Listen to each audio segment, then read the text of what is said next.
ST कर्मचाऱ्यांची घोर फसवणूक का केली आणि कुणी केली याची सविस्तर माहिती या व्हिडिओमध्ये दिलेली आहे। त्यामुळे व्हिडिओ पूर्ण पहा। व्हिडिओ आवडल्यास नक्की लाईक करा आणि चॅनलवरती नवीन असाल तर चॅनलला सबस्क्राइब करायला विसरू नका। महाराष्ट्रातील सर्व एसटी कर्मचाऱ्यांना खूप लक्षपूर्वक ऐका, थोडासा वेळ जास्त लागेल पण आता झालेली पगारवाढ मध्ये सेवानिवृत्त संघटना नेत्यांनी व कृती समस्त 80% तरुण कर्मचारी यांचा कसा घात केला ते आपण या व्हिडिओमध्ये बघणार आहोत। एसटी मध्ये सध्या 86,000 कर्मचारी आहेत, त्यात 1 ते 10 वर्ष सेवा करणारे 41,000 कर्मचारी आहेत, 10 ते 20 वर्ष सेवा करणारे 30,000 कर्मचारी आहेत, 20 वर्षापेक्षा जास्त सेवा करणारे 15,000 कर्मचारी आहेत। आता मुख्य प्रश्न इथूनच सुरू होतो। मुख्यमंत्री साहेब यांच्यासोबत जी बैठक होती त्यात मुख्यमंत्री साहेब व उपमुख्यमंत्री साहेब एसटी कर्मचारी यांच्याबाबत सकारात्मक होते आणि त्यांची द्यायची इच्छा सुद्धा होती, पण या संघटना नेत्यांनी एखाद्या नळावर जसे भांडण असते त्या पद्धतीने अगदी सुरुवातीलाच भांडण करून तिथे जे काही अधिकचे पदरात पडायला पाहिजे होते त्याची इथेच हवा स्वतःहून काढून टाकली। कारण एसटी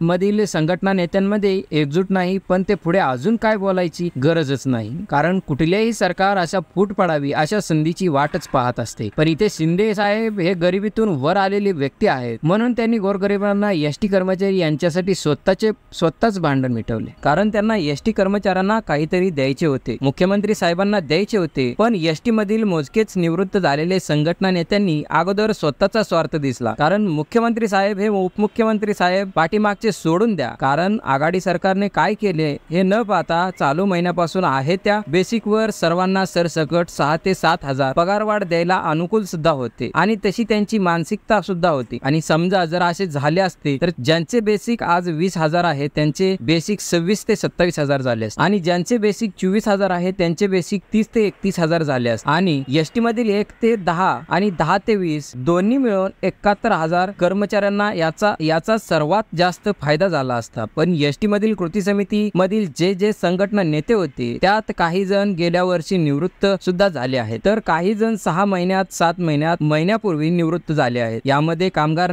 सेनेचे हिरेन रेडकर, कर्मचारी काँग्रेसचे श्रीरंग बर्गे, काष्टरबाईचे सुनील निर्भवने आणि कामगार संघटनेचे नेते काही विविध भागात थोडेफार सदस्य शिल्लक आहेत। त्यात 80 ते 90% फक्त आणि फक्त रिटायरमेंटला आलेले जुने कर्मचारी सभासद आहेत आणि हेच लोक विविध विभागात कामगार संघटनेचे नेतृत्व करतात। उदाहरण म्हणून प्रत्येक डेपोत आणि विभागात असलेले त्यांचे पुढारी बघा, म्हणजे तुम्हाला खरी हकीकत समजून येईल। आणि त्या पुढारी लोकांना कामगार संघटनेने नेत्यांवर पण दबाव होता की सरसकट पगारवाढ म्हणजे जुन्या लोकांना काहीच भेटले नाही, त्यामुळे आता जे काही आंदोलन असेल त्यात सगळ्यात अगोदर जुन्या लोकांचा विचार केला पाहिजे। आणि म्हणूनच नोटीस देताना तर इकडे सर्वसामान्य कर्मचाऱ्यांना भासवली की शासकीय कर्मचारी यांच्या वेतन एवढे मिळाल्याशिवाय माघार नाही। पण जेव्हा मुख्यमंत्री साहेब यांच्यासोबत बैठक लागली तेव्हा यांनी सर्वात वर 6 महिन्याच्या संपात जी 5,000, 4,000 आणि 2,500 पगारवाढ झाली होती त्यात अगोदर सुधारणा करा आणि ती पगारवाढ सर्वांना एक सरसकट करा अशी मागणी केली आणि पगारवाढ 2020 पासून मंजूर करून घेतली। आणि इथेच एसटी कर्मचारी मधील ज्यांनी 5 वर्ष कनिष्ठ वेतन श्रेणी भोगली, ज्यांनी 1400 तर काही लोकांनी 2440 मध्ये काम केले, तसेच आता आलेल्या नवीन तरुणाला इथेच खरा घात झाला आहे, कारण 15 ते 16,000 लोकांचा फरक जास्तीत जास्त निघणार याची कल्पना सरकारला होती आणि म्हणून सरकारने पण या सेवानिवृत्त कर्मचाऱ्यांना नेत्यांनी जी मागणी केली ती मंजूर करून टाकली। या सेवानिवृत्त संघटना नेत्यांनी वाटले की एकदम 7-8 लाख रुपये थकबाकी वगैरे भेटेल, पण कुठलेही सरकार त्यांच्या 2 पावले पुढेच असते हे सरकारने दाखवून दिले आणि एसटी महामंडळाची जी आर्थिक स्थिती आहे तेव्हा सुधारेल तेव्हा थकबाकी देण्यात येईल अशी अट टाकली। आता कर्मचाऱ्यांनी खरं इमानदारीने सांगा की आपले महामंडळ जी आर्थिक स्थिती आपण मरेपर्यंत तरी सुधारणार आहे का? म्हणजे आपल्याला ही थकबाकी आपण जिवंत असेपर्यंत सुद्धा मिळणार नाही हे मात्र निश्चित आहे। आता आला आणखी एक मुद्दा, या सरसकट 6,500 रुपये पगारवाढ म्हणजे जे जुने लोक होते त्यांना 15,000 कर्मचाऱ्यांना सरासरी 4, 5, 6, 7 लाखांचा फरक निघेल आणि जो कधी इथे मिळेल हे ईश्वरच सांगू शकेल आणि उरलेले 71,000 कर्मचाऱ्यांना 1.5 लाख, 2 लाख, 3 लाख या दरम्यानच फरक मिळणार, पण तो कधी मिळेल हे देवालाच माहित। पण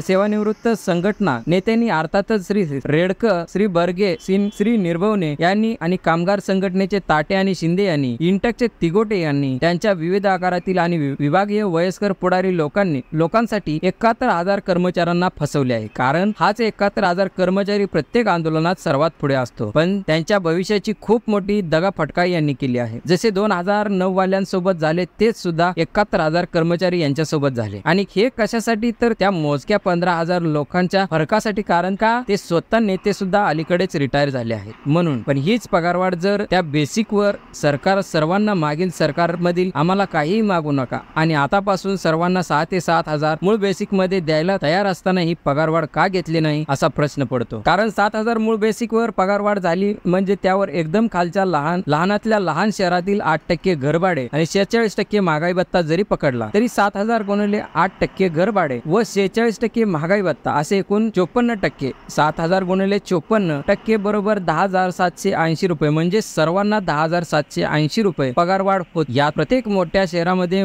अजून पैसे वाढवून आल्यास म्हणजेच आता काही पगारवाढ झाली आहे. यामध्ये 71,000 कर्मचाऱ्यांना सरासरी 1,500, 2,000, 4,000 व 5,000 पर्यंतच पगारवाढ झाली आहे. पण या सेवानिवृत्त संघटना नेत्यांमुळे आणि कामगार संघटनेच्या नेत्यांमुळे आज 71,000 कर्मचारी अधिकच्या सरासरी 5,000, 6,000, 8,000 रुपये पगारवाढ साठी कायमचा मुकला आहे. म्हणजेच 15,000 कर्मचारी यांच्या 15,000 गुणिले 6 लाख 90 कोटी रुपये आणि ते सुद्धा एकदाच फरका थकबाकीसाठी आहे. त्या बेसिक वर 7,000 पगारवाढ झाली असती सरासरी 11,000 रुपये पगारवाढ झाली असती म्हणजे 86,000 गुणिले 11,000 बरोबर 94 कोटी महिन्याला सर्वांना भेटले असते आणि ते सुद्धा कायमस्वरूपी. पण सेवानिवृत्त संघटना नेत्यांनी त्यांच्या स्वार्थासाठी तरुण कर्मचारी यांचा कायमचा घात केला आहे. जुन्या कर्मचाऱ्यांना पण त्यांच्या हक्काचे सर्व काही मिळायला पाहिजे यात काहीही दुमत नाही. पण यासाठी 71,000 कर्मचाऱ्यांच्या पोटावर मारले त्यांचं काय? कारण 71,000 कर्मचाऱ्यांना जो काही 1.5-2 लाखाचा फरक मिळणार आहे तो कधी मिळेल हे माहित नाही. पण चालू महिन्यापासून जर 10,000, 11,000 पगारवाढ झाली असती तर नक्कीच त्या फरकाची थकबाकी जे काहीही सोयरे सुतक पडले नसते. भविष्यात या फरकासाठी आपल्या सर्वांना भांडत